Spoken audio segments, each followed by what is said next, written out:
de faire ce livre ensemble pour une raison simple, c'est qu'à Attac, on a beaucoup de gens très compétents sur la question bancaire et financière, mais ce sont des économistes. Alors les économistes sont souvent des gens qui ont un langage un peu abscon, que je reconnais, qui ne sont pas forcément lisibles par tout le monde, en tout cas universitaire ou académique. Et donc on a eu envie de faire un livre qui soit accessible à tout le monde précisément, et c'est pour ça qu'on a travaillé avec des journalistes de Basta, et moi-même je suis journaliste, membre d'Attac, et j'écris régulièrement dans le trimestriel, le journal d'Attac. Voilà, donc c'est un livre qui est à la fois très accessible, facile à lire, qui est très sourcé. Alors ça évidemment c'était indispensable, et c'était même une exigence de l'éditeur. On ne pouvait pas se permettre d'attaquer les banques de façon superficielle, donc on a été un peu obligé de citer nos sources à chaque fois. Toutes les informations qui sont contenues dans le livre viennent à la fois d'un savoir économique que Attac on maîtrise assez bien depuis toutes ces années où on travaille sur la finance, mais également sur l'enquête. Et moi-même j'ai fait beaucoup d'enquêtes, notamment sur tous les chapitres de la fin qui traitent de relations entre les banques et la justice. J'ai rencontré des magistrats, des policiers, des douaniers qui travaillent sur l'évasion fiscale et les fraudes. Et donc j'ai eu pas mal d'informations par ce biais qui figurent dans le livre. Donc tout a été vérifié, ultra vérifié, sourcé. D'ailleurs aucune banque ne nous a attaqués.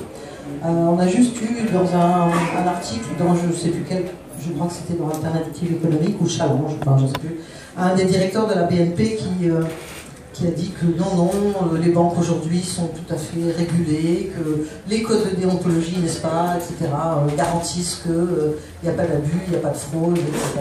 Enfin, voilà. En réalité, vous vous souvenez sûrement de ce discours de François Mitterrand au Bourget, il est resté au clocher, il est resté fameux, ne serait-ce que par les renoncements successifs oui, Hollande, pardon. J'ai dit quoi? Mitterrand. Ah oui, non, Hollande. Ah, Hollande. Bon, c'est pas très loin quand même, mais bon. Hollande, oui, qui avait déclaré « Mon ennemi, c'est la finance ». Et dans la même phrase, il avait ajouté « Et cette finance n'a pas de visage ».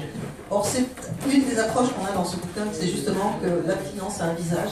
Et on s'est donc attaché à montrer, à nommer, à citer nommément tous les directeurs de banque, les membres de cabinets ministériels. Tout ça, ça constitue une petite oligarchie qui se connaît, qui dîne ensemble le soir, qui se rencontre régulièrement entre ministres, directeurs de cabinet, membres de la haute administration de Bercy, directeurs de banque, patrons de banque.